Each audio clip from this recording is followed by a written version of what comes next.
Paz e graça para você ligado nessa emissora. Começa agora mais uma edição do Vejam Só Entrevista, programa de toda sexta-feira nesse horário, quando a gente recebe aqui os convidados do Vejam Só, que muitas vezes participam dos debates, mas que agora vão ser espremidos aí pela gente para falar aquilo que não dá para falar num debate porque o objetivo é outro, né? Agora a gente quer extrair respostas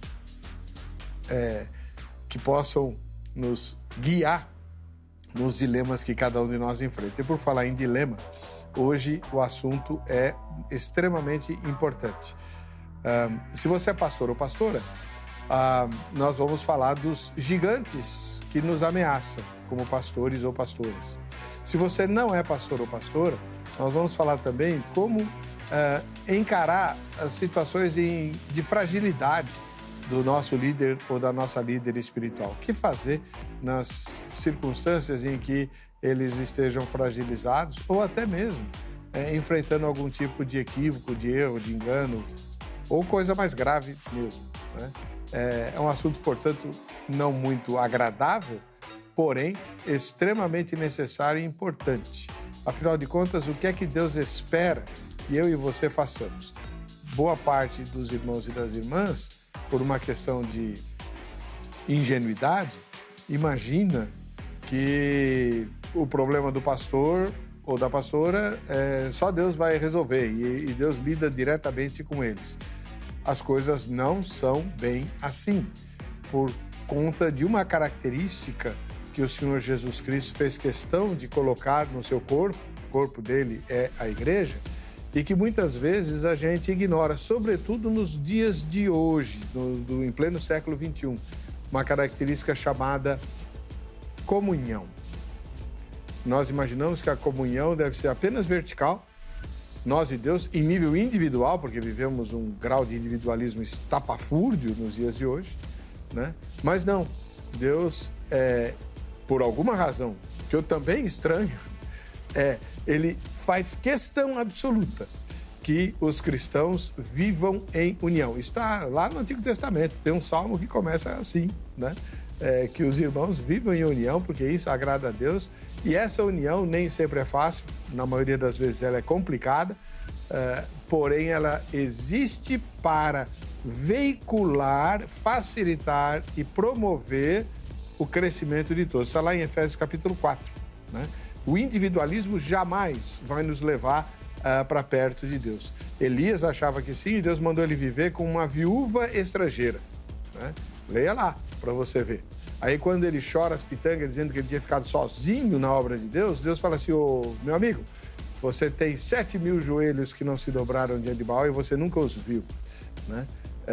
A comunhão, tão fora de moda nos dias de hoje, é o mecanismo pelo qual Deus quer que nós cresçamos e promovamos crescimento mútuo uns com os outros naquilo que ele chama de igreja, corpo de Cristo.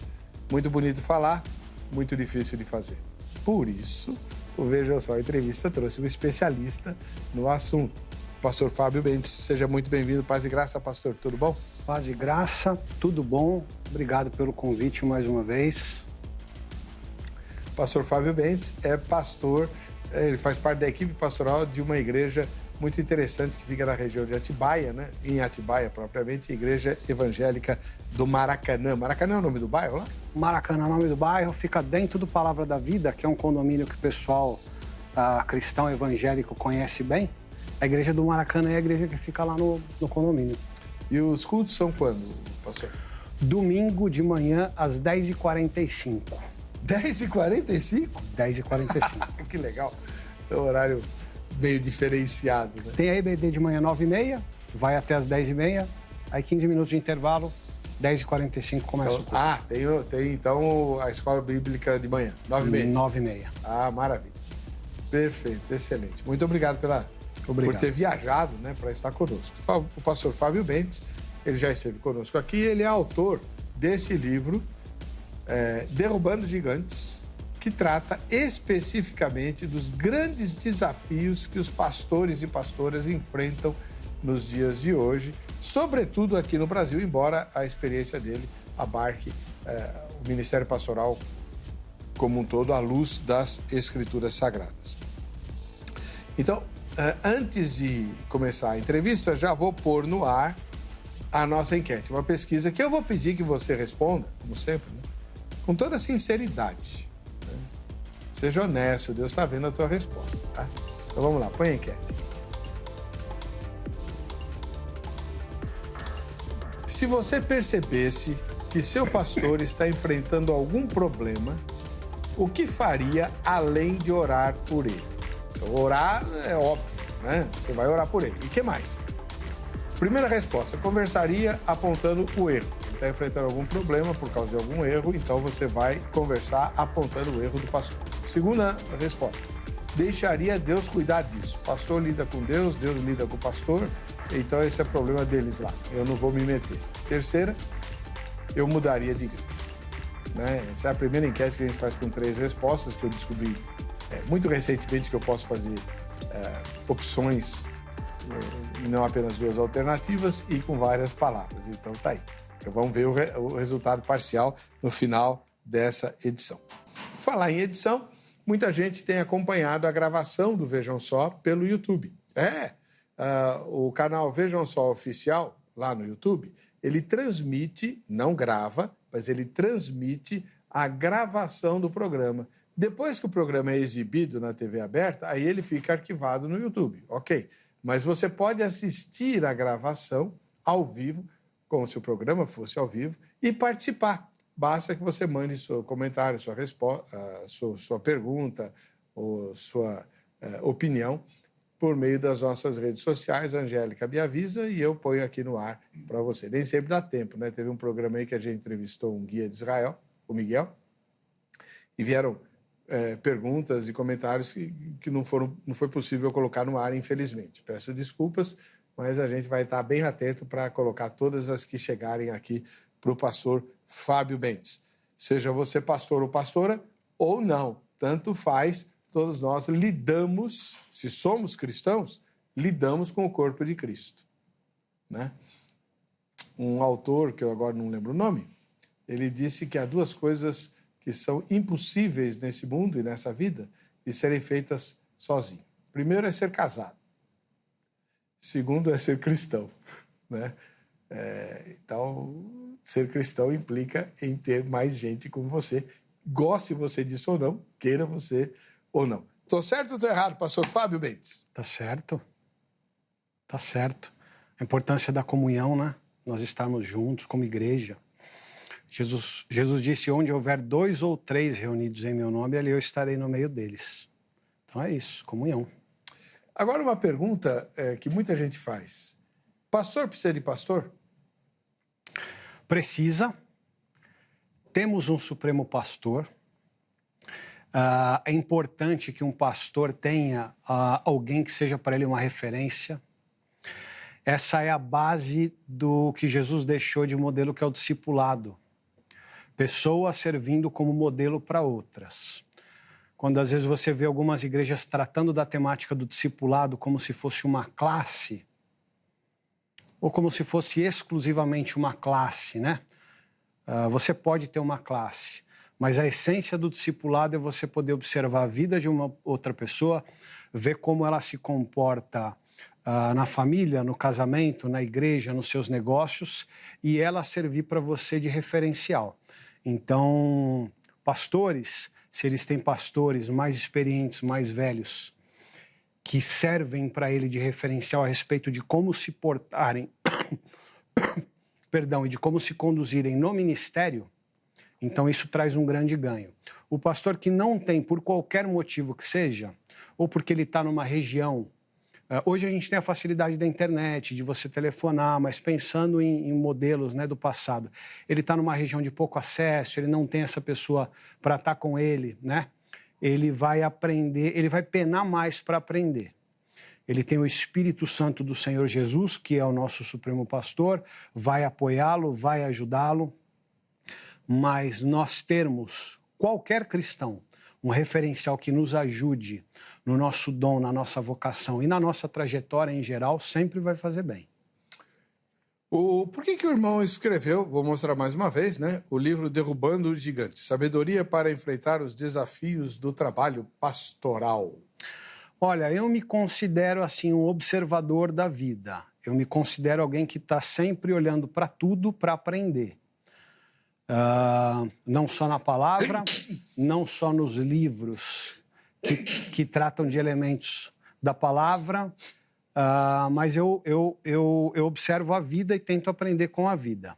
Aconteceu que quando eu estava no final do meu primeiro ministério pastoral, em que eu servi durante 15 anos como pastor líder da Igreja Batista Mundo Novo aqui em São Paulo, eu me senti movido, impulsionado a escrever a respeito de tudo que eu tive de experiência que foi ganho para mim, para poder servir a outros pastores, para poder servir pessoas que estão no entorno do pastor. Então, a gente está falando da família do pastor, a gente está falando da liderança do pastor, a gente está falando da igreja do pastor. Todo mundo que pode ter ciência a respeito do universo que cerca o pastor vai ter um ganho com isso. Então, você falou bem, né? Se você é pastor ou não é pastor, mas a gente aprender quais as peculiaridades deste universo para que nós possamos também servir ao pastor nas suas peculiaridades, isso sempre traz benefício.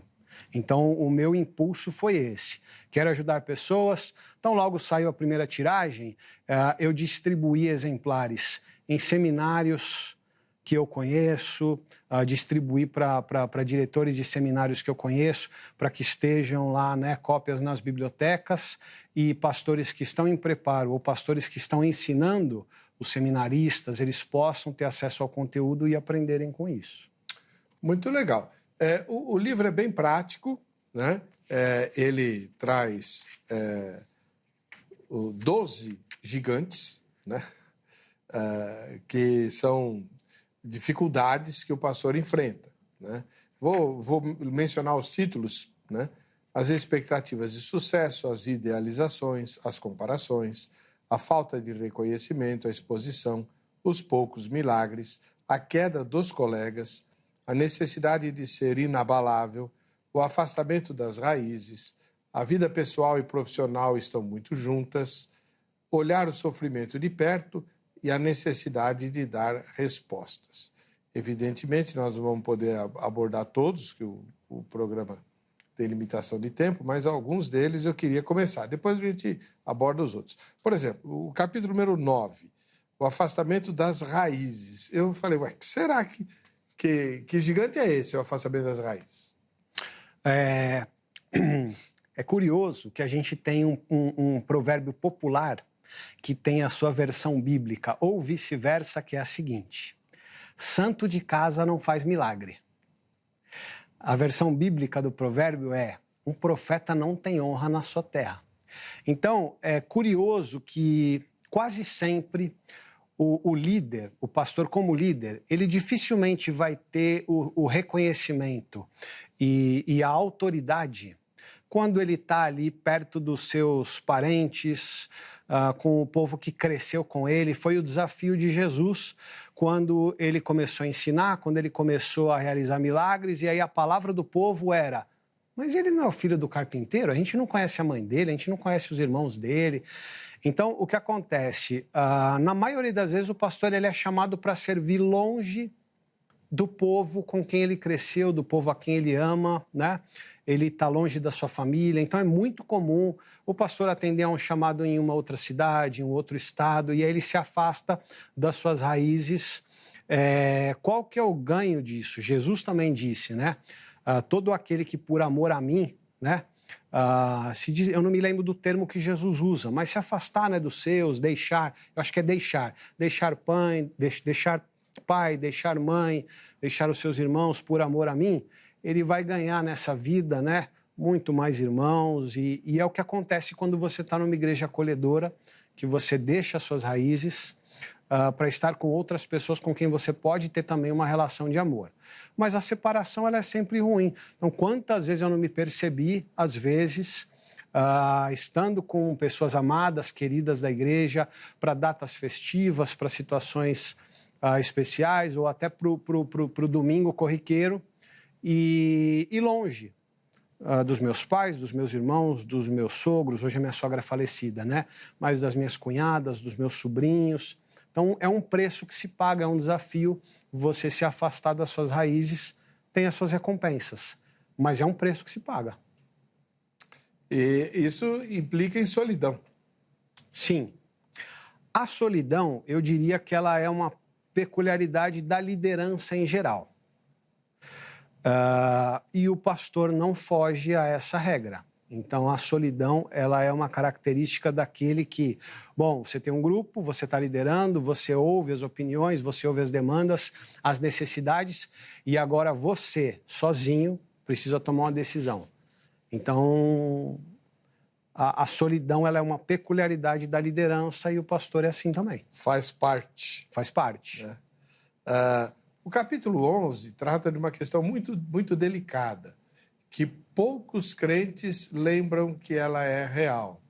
O pastor é aquele ou aquela que é obrigado a partilhar do sofrimento de suas ovelhas e fazê-lo de bem perto.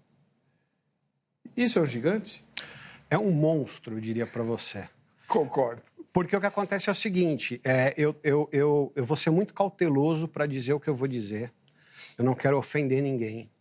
Muitas profissões lidam com o sofrimento muito de perto. Aí eu vou, por exemplo, um médico socorrista. E eu repito, eu nunca estive na pele do médico socorrista, eu não falo com propriedade. A impressão que eu tenho, que fique claro que é uma impressão, é que talvez algumas profissões se permitam ter esse contato com o sofrimento a partir de uma perspectiva que seja exclusivamente profissional. Porque senão o cara não aguenta. Ele precisa desligar a chavinha, porque senão ele não dá conta de lidar com aquilo o tempo inteiro. Então você imagine um médico do SAMU que é acionado para emergências que, assim, deixariam em surto qualquer pessoa normal, e aquilo é a rotina desse médico socorrista. Então, ele tem de lidar com isso, e eu imagino, porque eu não sou um médico do SAMU, que ele tenha um dispositivo emocional de desligar e falar, bom, essa daqui é a minha profissão. A peculiaridade do ministério pastoral é que o envolvimento dele com a dor e o sofrimento da ovelha e das famílias precisa necessariamente ser pessoal. Ele tem de lidar com aquilo em um nível pessoal, porque é uma família amiga, porque são ovelhas. O pastor que faz a distinção entre, não, isso é meu ministério, eu vou atender, mas eu não vou tratar disso em nível pessoal, ele não consegue desenvolver apropriadamente o ministério pastoral dele, porque o ministério pastoral envolve uma conexão pessoal, que não dá para ele fazer uma separação e dizer isso é profissional e isso é pessoal. É uma peculiaridade do ministério pastoral, que eu trato em outro capítulo, que é a vida pessoal e a vocação dele, tá tudo misturado, entendeu? Então é muito difícil você saber lidar com isso. É uma peculiaridade. A gente vai falar, né, a respeito da liderança. Tem desafios da liderança que o pastor compartilha como um técnico de futebol, como o CEO de uma empresa, como um gerente de uma... Enfim. Agora, tem elementos que são exclusivos do ministério pastoral. Um deles é você contemplar a dor e o sofrimento de perto a partir de uma perspectiva pessoal e não profissional. Traduzindo em termos mais populares, né? O médico pode até se dar ao luxo de ser frio no atendimento. O pastor não. Ele precisa se envolver com a ovelha que está sofrendo. E aí você fala assim, mas tem base bíblica para isso? Tem. Quantas vezes os evangelhos registram que Jesus chorou? Chorar, por acaso, é uma coisa que não é um envolvimento pessoal? Sim, e nas relações de mutualidade, se eu não me lembro do versículo, mas você vai encontrar em Romanos 12, depois daquele primeiro bloco, porque na minha cabeça, quando a gente lê a Bíblia, a minha cabeça funciona por blocos, né? Mas no fim do primeiro bloco, ele vai orientar para rir com os que riem e chorar com os que choram. Então, é um envolvimento pessoal. Não tem como fugir disso. Não tem como. Não tem como. E agora, o último capítulo, que para mim é o mais difícil de todos, é o gigante de ter que ter respostas. Nem me fala. É um desafio enorme. Por quê? Se você for fazer uma avaliação da experiência da vida, todas as profissões, né, têm o seu papel na sociedade. Todas elas são importantes para que a nossa sociedade, a civilização em geral, funcione. Mas o desafio de você, por exemplo, bater uma meta de vendas no final do mês, como a sua atividade de vida, ela vai exigir, em um determinado nível. Agora, você poder responder a uma pessoa, como aconteceu, por exemplo, essa semana, de alguém perguntar para mim, eu era uma criança, eu precisava do meu pai. Se Deus é amoroso e todo-poderoso, por que o meu pai morreu? Por que Deus deixou meu pai morrer? Então, nessa semana eu tive de escutar isso de alguém. Então, quando a sua ocupação diária não é bater uma meta de venda, é você ter resposta para as dores e para os sofrimentos das pessoas, porque o cara que decidiu vender sanduíche, a ocupação de vida dele é essa. E tem o seu papel na sociedade. Quando o pastor se coloca nessa posição de eu vou à palavra de Deus para tentar encontrar respostas à luz do evangelho para as dores das pessoas, isso é um monstro. É muito difícil. E aí, Heber, a gente tem uma outra questão que é, muitos pastores, eles não vão se permitir não ter as respostas. Eles vão querer dar as respostas. Esse é o problema. Então, às vezes, eles vão dar respostas que são teologicamente corretas, mas elas não vão atender. Às vezes revolta a pessoa. Revolta. Você tem toda a razão. Revolta. Como eu já escutei uma vez num velório. Acho que essa situação está no livro, em que você tinha lá um casal que perdeu um bebê recém-nascido e o pastor pegou o microfone diante do auditório que estava no velório e a resposta dele foi teologicamente precisa. Deus deu e Deus tirou. Teologicamente precisa. Mas, assim, o quanto isso acalenta o coração de quem perdeu uma criança recém-nascida, entendeu? O quanto isso responde para um pai e para uma mãe que estão lá. Por que de todas as crianças desse corredor aqui, onde eu estava na maternidade, todos os pais saíram com o seu bebê no colo e eu saí com o meu bebê no... Você imagina? Misericórdia. Essa é a rotina do pastor. Misericórdia. De ter que dar as respostas. Pastor, eu escolhi o meu marido na igreja. Eu não escolhi no bar, escolhi na igreja. Por que o meu marido me traiu? Uhum. Pastor, na minha sessão da maternidade, todos os pais saíram com o bebê no colo. E o meu bebê foi para o IML. Pastor, a minha vida inteira eu ofertei na causa do reino de Deus. E agora estou aqui com 80 anos, sofrendo para sobreviver. A ocupação diária do pastor é essa. Então, o pastor ele se propôs a se colocar nesse lugar de dar respostas, e é um lugar muito difícil. Complicadíssimo, para dizer o mínimo. Como é que o senhor vê, pastor, a proliferação de igrejas hoje no país, né? E, consequentemente, de líderes, né? Que muitos deles se autoproclamando pastores ou pastoras? Olha, a questão da autoproclamação é um problema indiscutível. A questão da proliferação das igrejas, a gente tem um lado bom e um lado ruim. O lado ruim é que, via de regra, muitas pessoas despreparadas acabam assumindo uma função que demandaria, exigiria muito preparo. O outro lado da moeda é que nós temos de crer que também o Senhor Deus consegue realizar os seus propósitos a partir daquilo que ele tem como intento.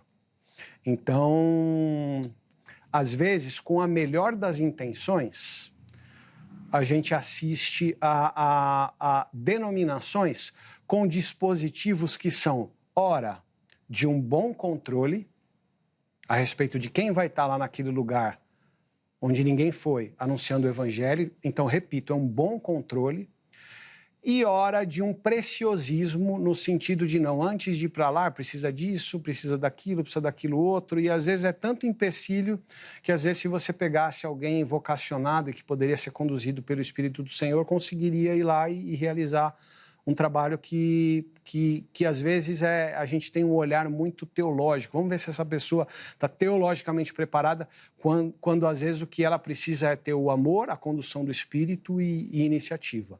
Então é uma questão muito ampla, muito complexa, mas eu não sei se foi por isso que você me perguntou, eu diria que esse despreparo, em algum nível, ele não atinge só as igrejas que estão se proliferando em outros lugares, mas até em lugares em que nós imaginaríamos que houvesse um preparo e uma qualificação maior. Nesses lugares a gente também está tendo dificuldade. Uma das causas disso, pastor, pelo menos a meu ver, eu não sei como qualificar, mas seria mais ou menos o seguinte: a pessoa está numa igreja, ela gosta de liderar e acaba se reunindo algumas pessoas em torno dela e resolve abrir o próprio trabalho, né? Crendo no seguinte: não, Deus vai me guiar, eu sou dirigido diretamente pelo Espírito Santo e tal. Isso tem acontecido muito. Muitas igrejas são abertas por pessoas que em determinado momento da sua jornada cristã não querem mais se sujeitar à liderança de alguém que já estava liderando. Não é isso? Eu vou ter o meu próprio trabalho. Deus tá me guiando para abrir meu próprio trabalho. Isso me preocupa. Não é que Deus não possa fazer isso, mas do jeito que a gente está vendo aí é demais. Sim. O que acontece, pastor Heber, é que tem algumas... Eu vou usar esse termo, mesmo que depois eu não vá falar sobre isso, sobre o ministério pastoral. Tem algumas profissões que elas são regulamentadas por conselhos. Então, o sujeito não se autodenomina médico, advogado, engenheiro, arquiteto, enfermeiro. Ele precisa passar por uma graduação que vai qualificá-lo e um conselho vai reconhecê-lo como tal. Sim, você é um engenheiro. Sim, você é um advogado. Sim, você é um médico. E aí ele vai responder a esse conselho, inclusive com questões de ética. Se ele faltar com a ética no trabalho, se ele não se portar profissionalmente como alguém qualificado e para aquela categoria, ele é desligado. Apesar de você ter hoje conselhos para ministros, para pastores, mas eu diria para você que o ingresso é muito mais largo, em primeiro lugar, e em segundo lugar, não existem conselhos únicos. Então, o que acontece? Não existe um outro conselho de medicina. Você tem o conselho de medicina. Se o sujeito for desligado do conselho de medicina, ele não exerce a medicina. E no ministério pastoral, o que acontece? Ele está no conselho, mas aí se acontece alguma coisa, ele pode migrar para um outro conselho. Não existe o conselho de pastores. Existem ordens, entendeu? Então, o trabalho de cuidado / controle de quem está exercendo o ministério de uma determinada igreja, ele fica significativamente mais afrouxado, ao ponto de, é o que o irmão falou. Então, assim, se o fulano se autodenomina pastor, ele virou pastor. Se ele tiver meia dúzia de pessoas que o reconheçam como tal, ok, vida que segue. E isso, evidentemente, é um problema. Como reconhecer que eu estou sendo chamado para o ministério? Que pergunta difícil. Olha, para começar, eu diria que haveria um tripé. E a gente está falando de algo abstrato, de algo pouco objetivo. Você precisa de pessoas que o reconheçam como tal, você precisa ter uma convicção pessoal e você precisa ter um real chamado de Deus. Agora, como abalizar isso, como dar o aval, acho que talvez, que interessante, eu estou aqui pensando alto, né? Eu não tenho essa resposta pronta. Talvez, quando chegar no fim da vida de um sujeito, alguém vai poder dizer, ele tinha um chamado. Tadinho. Só no fim da vida? Uma coisa, isso me intriga, porque Eu faço parte de uma denominação histórica, né? Igreja Presbiteriana Independente, Sim. cheia daquilo que o senhor falou, de controles e meios até burocráticos, mas trabalho há 26 anos numa denominação neopentecostal, onde as coisas não são assim. O líder levanta o obreiro e acabou. Aí eu tenho os dois extremos, né?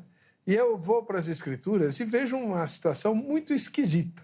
No livro de Atos, se não me engano, no capítulo 13, está lá escrito lá que a igreja de Antioquia tinha profetas, né?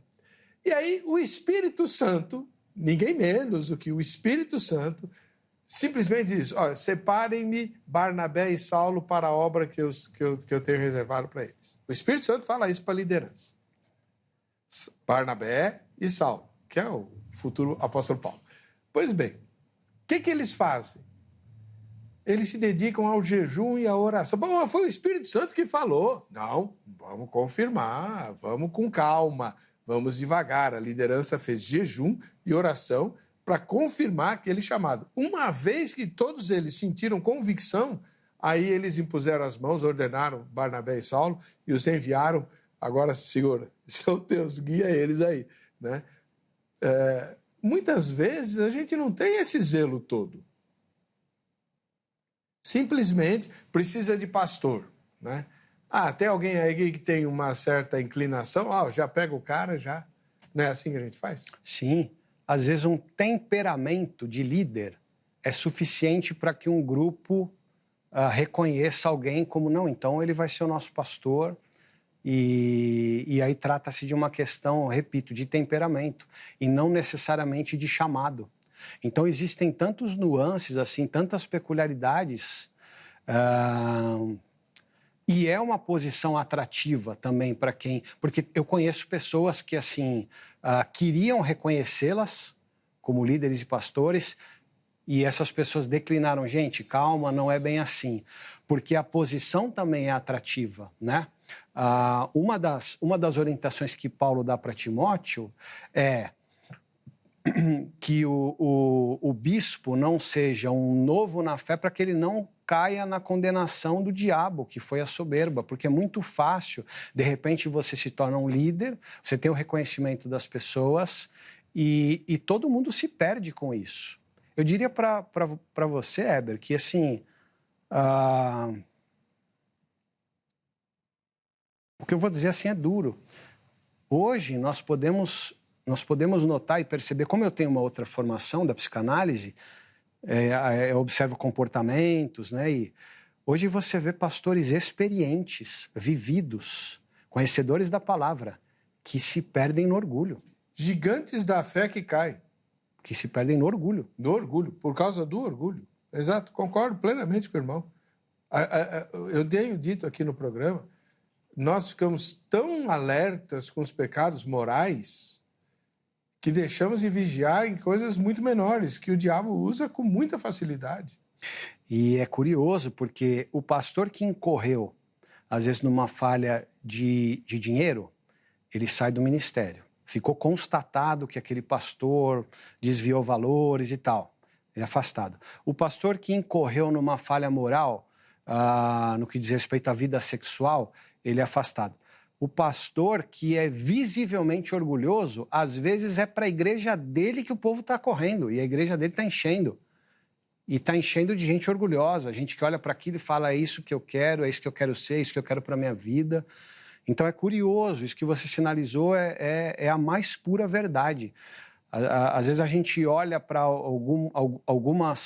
alguns tipos de falha e eles ocupam um lugar cativo na condenação do público cristão evangélico, mas outros a gente não olha para isso, entendeu? Pelo contrário, a gente alimenta. E admira, né? Admira. A questão da vaidade, do orgulho, realmente um laço, porque é difícil a gente vigiar isso daí. Faz bem pro ego. Uhum. Aí o pastor sofre e queriam condenar, porque pastor que não sofre não é pastor. Começou por Jesus, né? Ele sofre. Aí, quando tem algum tipo de alimento, de recompensa para o ego, ele ainda tem que ficar se reprimindo. Ô, pastor, isso é uma injustiça. Pois é. Se você for ao texto bíblico, o que acontece? Quando começam a estabelecer uma comparação entre Jesus e João Batista, a palavra de João Batista é que ele cresça e eu diminua. E em João 4, se você for no início do capítulo, começam a fazer uma comparação e dizer que Jesus estava batizando. Eu não me lembro se era... Eu acho que era Jesus estava batizando. Bom, eu não vou citar o texto, mas estavam estabelecendo uma comparação entre Jesus e João. O que Jesus faz? Ele se retira daquela região para que o povo pare de fazer a comparação. E aí, nessa trajetória de se retirar, ele atravessa Samaria e é quando ele tem o diálogo com a mulher samaritana. Mas quando Jesus percebe que o pessoal está querendo traçar a comparação, ele se afasta daquele lugar. Outra coisa, pastor, o treinamento pastoral, ele necessariamente é feito em um seminário, e basta o seminário, desde que seja um bom seminário, né? Vou refazer a pergunta. O irmão recebe poder e recursos para criar um centro de formação de pastores. Como é que seria o seu centro de formação de pastores? Olha... Perdão. Fique à vontade.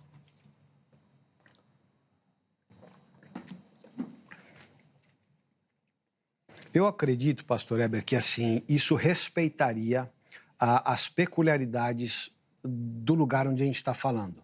Porque a gente poderia estar falando de uma realidade no nosso contexto aqui da cidade de São Paulo e uma outra realidade lá no interior do Amazonas.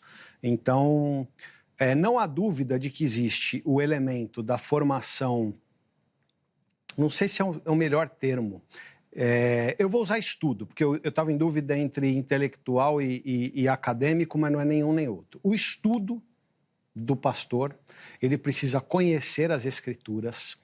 Existe um elemento de formação que é de rotina na igreja local, que é fundamental, e existe o elemento da experiência da vida. Eu estava falando a respeito disso, pastor, ontem com um amigo meu, que ele é um empresário, e que às vezes acontece na dinâmica da igreja algo que não acontece no meio corporativo, que é o seguinte: o sujeito acabou a faculdade dele, põe ele, vamos pensar num curso de administração. Você não pega um cara que terminou a formação de administração e coloca ele de CEO. Ele não tem a menor condição. Mas o que acontece nas igrejas? O sujeito termina o seminário e ele é colocado como pastor de uma igreja.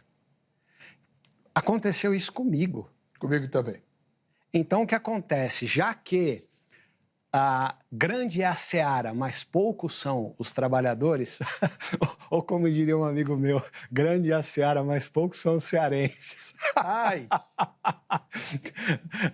Grande é a seara, mas poucos são os trabalhadores. Então, o que acontece? A demanda por você pegar alguém que teve uma formação teológica e colocar num lugar para servir, ela é imediata, ela existe. Mas o que vai acontecer? Esse jovem pastor, ele vai apanhar. A igreja dele vai apanhar. Quando eu penso que a igreja que eu pastoreei, que eu comecei lá com 26, 27 anos, me colocou como pastor, como líder espiritual deles, a pergunta que qualquer pastor minimamente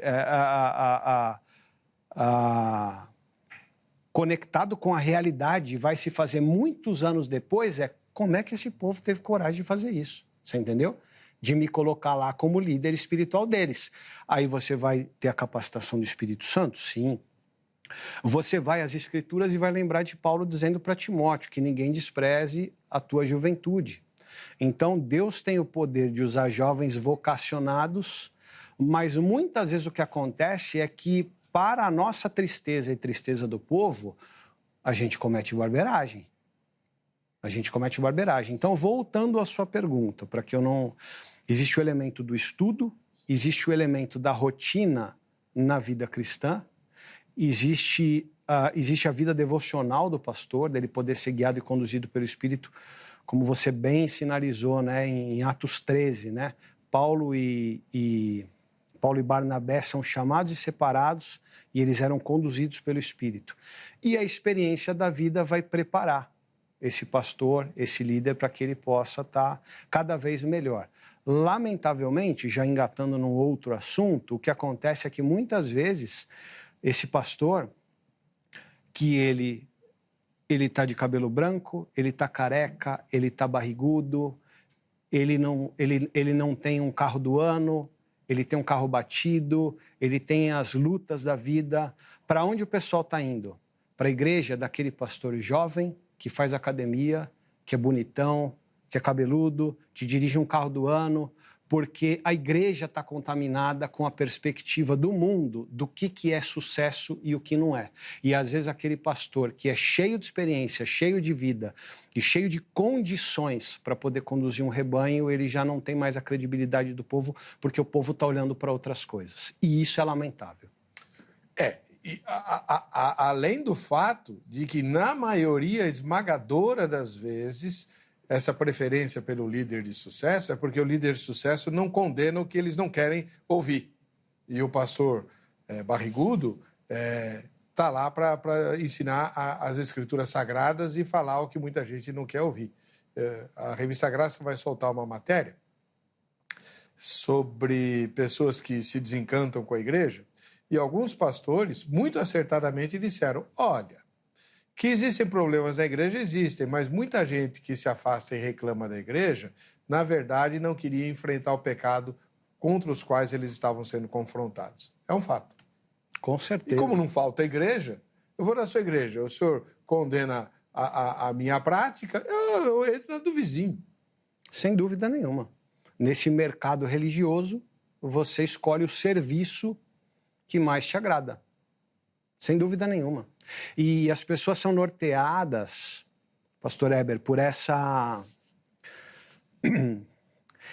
ideia de o tipo de pessoa que eu quero ser, porque o que acontece? Você escolhe um pastor, talvez respondendo a uma pergunta que você às vezes nem sabe que você está se fazendo. Quem é a pessoa a quem eu quero seguir? Uhum. Que tipo de pessoa eu quero ser? E aí, essas pessoas vão olhar para esse tipo de pessoa que é bem-sucedida, que é bonita, que dirige uma instituição bem-sucedida, uma igreja cheia, com recursos. E existe algo de inconsciente nisso que está dizendo para essa pessoa: ó, é esse tipo de pastor que você quer seguir, é esse tipo de pessoa que você quer ser.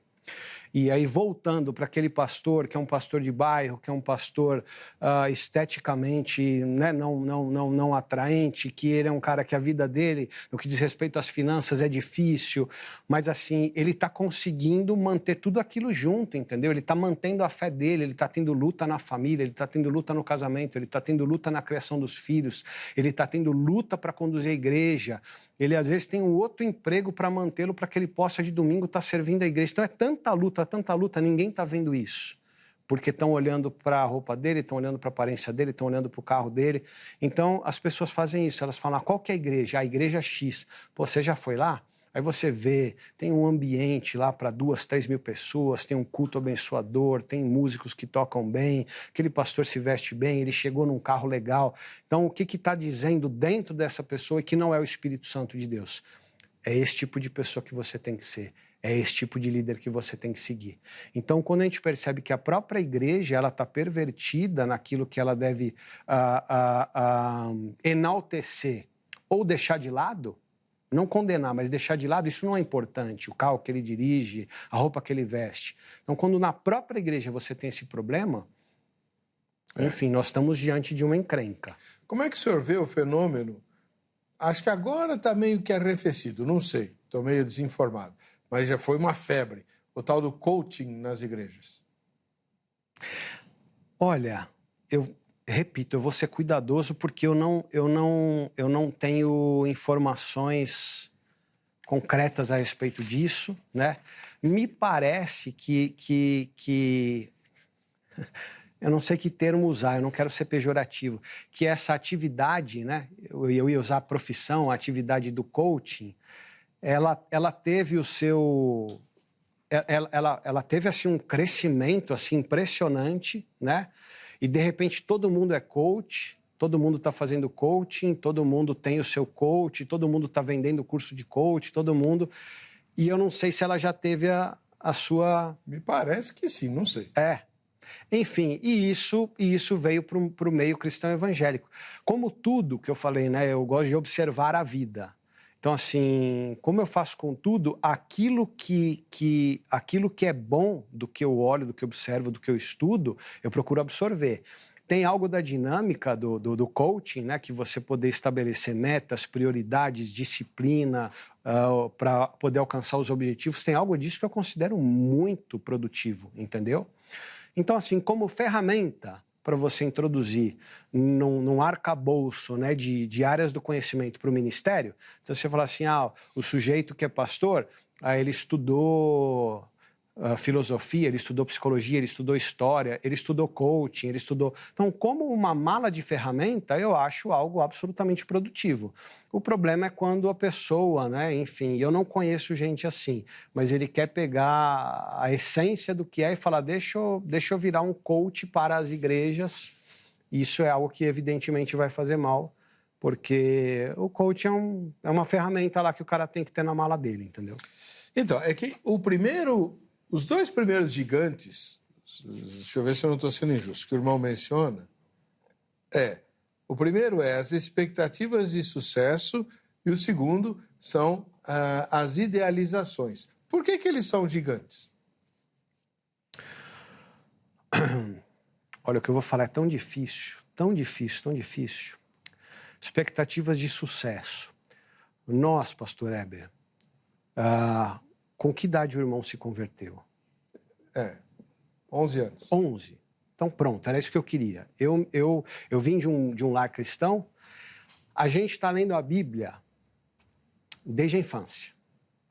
E a gente está vendo os homens de Deus libertarem nações da escravidão. A gente está vendo os homens de Deus salvarem o Egito da fome. A gente está vendo os homens de Deus libertarem a nação dos filisteus. A gente está vendo os homens de Deus reconstruírem os muros de uma cidade. A gente está vendo os homens de Deus espalharem o evangelho num continente inteiro. Então, o que acontece? A respeito do sucesso, tem algo que não é deliberado, mas que está sendo forjado dentro de nós, que os homens de Deus vão ter grandes realizações. Então, nós somos alimentados sem querer, desde a infância, pela ideia de que nós vamos fazer algo grandioso. Isso é muito difícil. Por que eu falei que é difícil, né? Parece que é a Bíblia que está nos conduzindo para esse caminho que não é necessariamente um caminho que vai acontecer. Não é isso, não é a Bíblia. O irmão sabe que a Bíblia está revelando o poder grandioso de um Deus onipotente e a Bíblia nos mostra isso para a gente olhar e falar, caramba, olha o poder desse Deus. A gente que equivocadamente entende no decorrer da nossa vida que nós vamos fazer algo grandioso.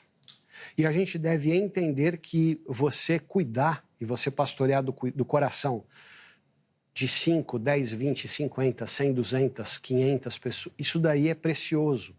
Então, por que é um gigante a expectativa de sucesso? Porque se a gente não souber administrar isso bem, tanto nós como as pessoas vão estar sempre insatisfeitos, e eu repito, nós e as pessoas, em relação a qual é a porção que Deus colocou na nossa mão. É por isso que a expectativa de sucesso é um gigante. Você precisa entender o que Deus está colocando na sua mão. É 1 talento? São 2 talentos? São 5 talentos? O que é? É conduzir uma denominação de uma nação de 300 milhões de pessoas? Ou é pastorear o coração daquelas 15, 20 pessoas daquele rebanho que o Senhor colocou sob o teu cuidado? Então, saber administrar isso pode ser um problema enorme à luz do que a gente entende, às vezes, desde a infância, pelo que é sucesso. E as idealizações são as construções que fazemos são sonhos? As idealizações são o seguinte, aí a gente tem, não só no livro, a gente tem um capítulo à parte. O que acontece? As pessoas olham para o pastor e o que elas imaginam? Esse cara, ele tem a fé que Abraão teve, Ele tem a liderança que Moisés tinha. Ele tem a coragem de Davi. Esse cara tem a mansidão de Jesus. Esse cara tem a estratégia do apóstolo Paulo. As pessoas olham para o pastor e elas idealizam. Porque se você está lá na frente, no púlpito, dominicalmente, falando sobre Abraão, sobre Moisés, sobre Davi, sobre Jesus, você aprendeu, você sabe, você vai colocar aquilo em prática. Então, as pessoas idealizam o pastor, não sabem das inúmeras limitações que nós temos. Então, elas idealizam o pastor, elas vão se frustrar. Aquilo que a gente comentou, né, na enquete, a respeito da... Quando você estava apresentando a enquete, né? As fragilidades do pastor. O lugar da liderança não é um lugar de fragilidades. Então, as pessoas olham para um pastor e elas imaginam que essa pessoa aí, ela é completa no seu conhecimento, ela é completa nas suas habilidades de lidar com as suas emoções e das famílias da igreja. Então, para o pastor é difícil lidar com as suas limitações, tem pastor que não aceita que tem. Para a igreja é difícil lidar com as limitações do pastor. Então, a questão das idealizações, ela é um problema, porque as pessoas idealizam alguém que a gente não é. Como é que o irmão responderia à enquete? Põe a enquete de novo no ar aí, Angélica, por favor. Aí, enquanto a enquete está indo para o ar, eu já me lembro do primeiro ponto, que é a respeito de conversar com ele. Isso mesmo. Aí qual é o problema? Nós temos problema dos dois lados. O problema é que as pessoas não sabem se comunicar. E aí eu não estou falando do povo da igreja, não estou falando do povo da igreja que tem problema. Olha lá. Se você percebesse que seu pastor está enfrentando algum problema, o que faria além de orar por ele? Põe só a primeira. Conversaria apontando o erro. Então, pode falar, pastor. Então, o que acontece? Eu diria para você, também é difícil, é duro de dizer isso. As pessoas não sabem conversar. As pessoas não sabem conversar. Eu já vim aqui para um outro programa para falarmos a respeito de casamento. Foi. As pessoas não sabem falar no casamento. As pessoas não sabem conversar com os filhos. As pessoas não sabem conversar no trabalho. Então, nessa semana, eu tive meus pacientes. Então, assim, uma paciente minha falou, a minha chefe veio, e o chefe, né, pressupõe-se que é um líder. Os seus funcionários são seus liderados. Meu chefe veio na minha mesa, gritou, brigou, reclamou de um monte de coisa, quando ele poderia simplesmente vir e falar para mim, fulana, isso daqui eu quero que você deixe de fazer assim e faça dessa outra forma. Então, assim, as pessoas em geral não sabem conversar. Os pastores, muitos deles, não sabem conversar, não sabem ouvir.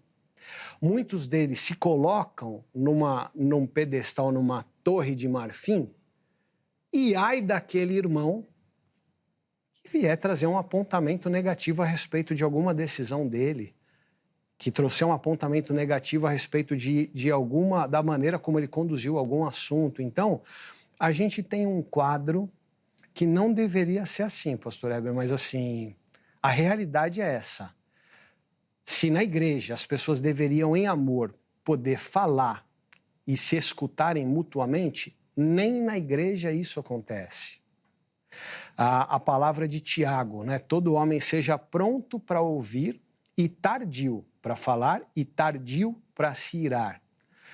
Nós não colocamos isso em prática em casa, não colocamos isso em prática na igreja. Então, se você me perguntar por um quadro ideal, o que deveria acontecer quando existe alguma coisa a respeito da vida do pastor? Que é a pergunta da enquete. O quadro ideal é essa pessoa, em amor, ser capaz de se comunicar bem e de dizer o seguinte, pastor, a respeito disso, eu tenho a seguinte opinião, queria ouvir o que o irmão acha, pastor, ouvir aquilo bem e poder dizer, falar, irmão, obrigado pelo seu feedback, eu vou pensar a respeito com carinho, eu vou tentar ser honesto com essa opinião, não vou me defender. Então, o quadro ideal é esse. O que acontece na prática? As pessoas reclamam, elas vão lá brigar com o pastor vai se defender, porque, afinal de contas, algo dentro dele está dizendo que ele não pode perder autoridade sobre aquelas pessoas. Então, ele vai usar às vezes, o argumento dele, o tom de voz dele, a maneira como ele lida com o assunto para demonstrar sua autoridade. Então, perde-se algo que deveria acontecer, que, voltando ao que você apresentou no início do programa, 2 irmãos em Cristo, em comunhão, poderem conversar. Aquele que tem alguma opinião, alguma contestação, algum parecer, e um pastor que vai ouvir isso com segurança, maduro, tranquilo, seguro de si, entendeu? Poder ouvir e falar, meu irmão, eu vou ouvir com carinho, vou escutar com carinho e vamos ver o que pode sair disso produtivo para o nosso bem, do nosso relacionamento, das nossas famílias, da igreja onde nós servimos. E isso acontece menos do que deveria acontecer. A segunda opção seria deixaria Deus cuidar disso. Deus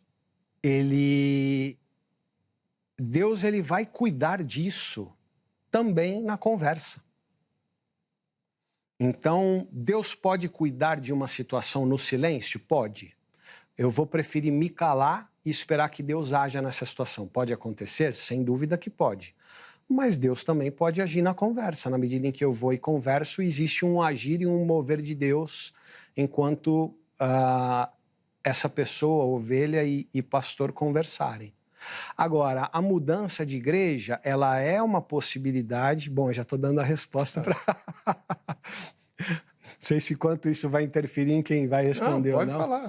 Estamos chegando no fim da entrevista. A mudança de igreja, ela é uma possibilidade na medida em que as conversas, as orações, as tentativas foram esgotadas. O que a gente não pode fazer, e aí é um termo que está na moda agora, que é essa cultura do cancelamento. Você cancela o pastor na sua vida, você cancela aquela igreja na sua vida e oferta de igreja não vai faltar. Oferta de igreja boa, não vai faltar. Se você pensar em grandes centros urbanos, já pensando no Brasil, nas capitais, muita igreja. Você sai da igreja A, você vai para a igreja B. Uma boa igreja, com uma boa mensagem, com boas pessoas que vão acrescentar a sua vida e você vai acrescentar a vida delas, com... Eu vou usar o termo, não é o melhor, mas assim, com atividades religiosas, né? Onde você pode servir num ministério, onde você pode escutar uma aula. Então, oferta de igreja não vai faltar. Mudar de igreja é uma possibilidade legítima e não condenável? É, desde que as alternativas anteriores de você orar, de você conversar, de você andar a segunda milha, desde que elas não tenham sido esgotadas. Se elas foram esgotadas, a mudança de igreja é uma alternativa. Concordo plenamente com o irmão. Já a gente vai para o intervalo. No próximo bloco, além da conclusão da entrevista, vamos ver as pessoas que estão participando do nosso sorteio, porque mandaram as fotos para nós. E também ler os comentários. Mas antes, deixa eu falar para você da AGRADE, Academia Teológica da Graça de Deus. Ela está propondo a você que estude a Bíblia onde você mora, né? Por plataforma de ensino à distância. Nós temos um curso bíblico em 2 níveis, um mais básico, se bem que não é tão básico assim, e outro superior, um nível superior, em que você vai conhecer as Escrituras tintim por tintim para poder servir a Deus onde você mora. Veja, mesmo que você não seja pastor ou pastora, você tem que servir a Deus. Você não vai lá assistir aos outros que servem a Deus. Você serve a Deus também. Todo mundo tem uma tarefa no corpo de Cristo, né? E como é que você vai exercer seus dons e talentos? Como é que você vai reconhecê-los? Estudando a palavra, tendo comunhão, e assim Deus vai te dirigir. A AGRADE é uma ferramenta que te oferece essa possibilidade. É só você ligar durante a semana, no horário comercial, para 3115-0819, 3115-0819 em São Paulo, não esqueça do 0 operadora 11, ou, se você preferir, entra no site da AGRADE, agrade.com.br, e qualquer hora você pode fazer isso. Aí já aproveita e também entra no site da nossa emissora para mandar sua sugestão, sua crítica a respeito do Vejam Só e do Vejam Só Entrevista. A gente vai para o intervalo, volta já.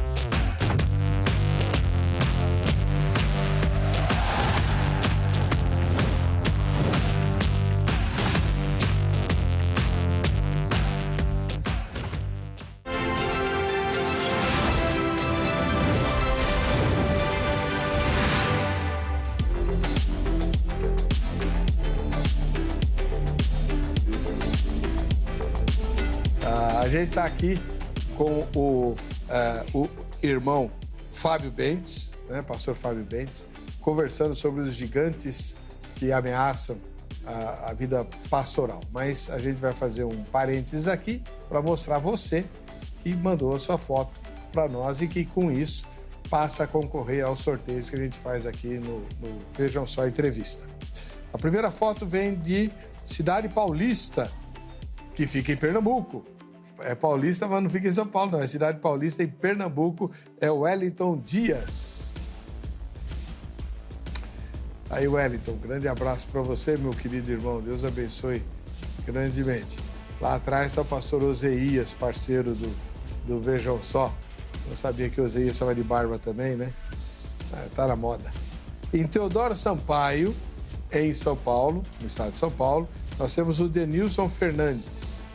Aí o Denilson, o pastor Cruvinel, também parceiro do Vejam Só Debate, tá lá, né? Firme. Valeu, Denilson, grande abraço.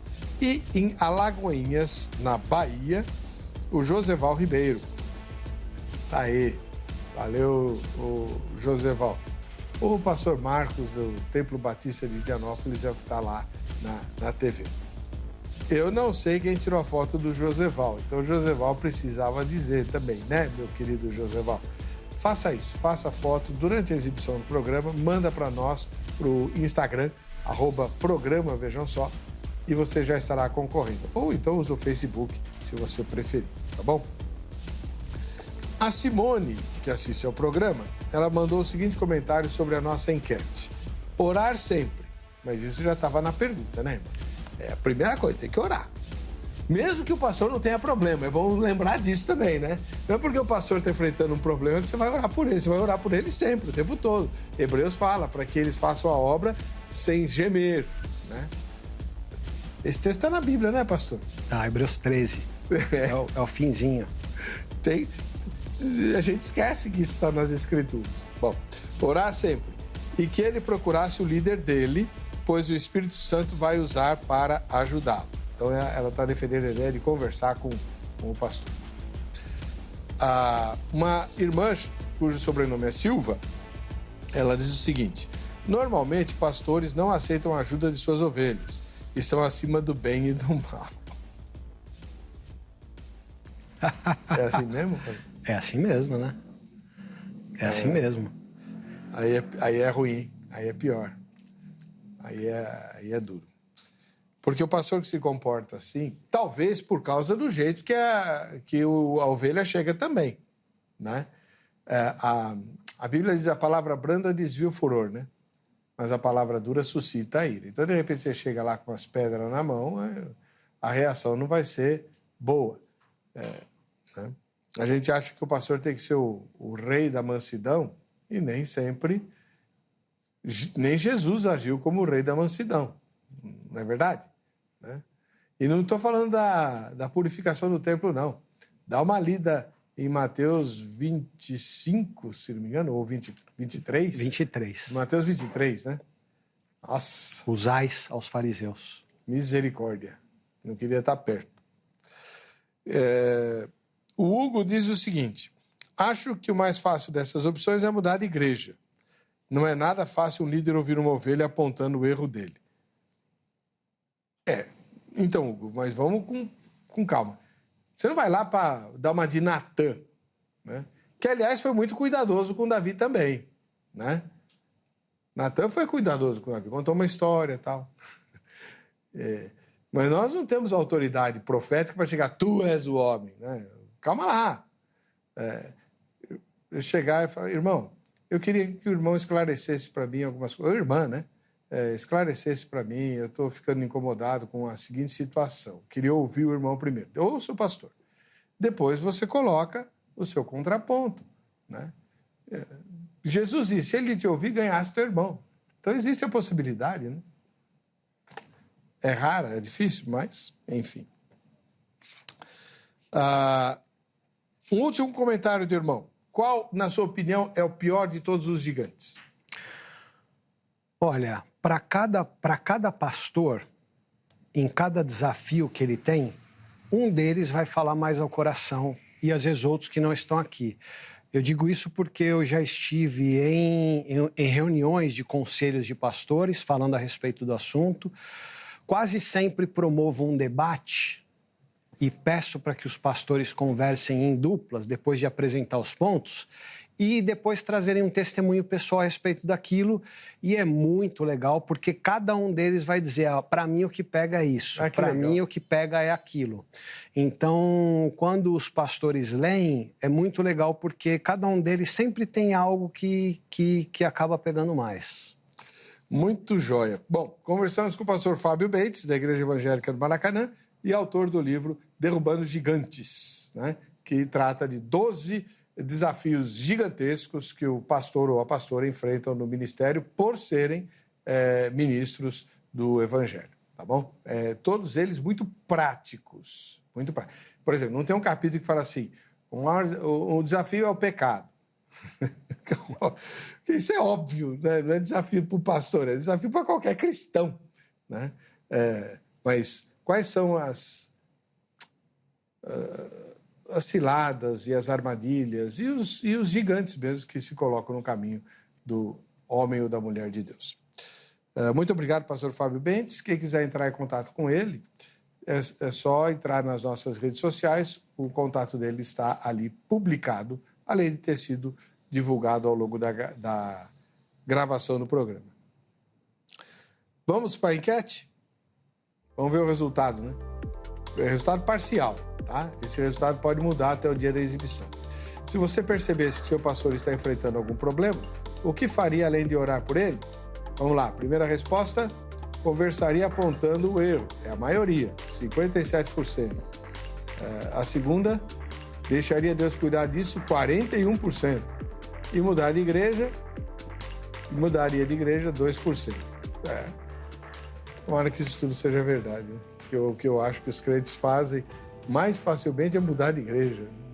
Mas, enfim, tá bom. Para você que fica com a gente, que fica com a graça de Deus, um Ósculo Santo na próxima sexta-feira, às 11 da noite, estaremos juntos, se o Senhor permitir. Até lá.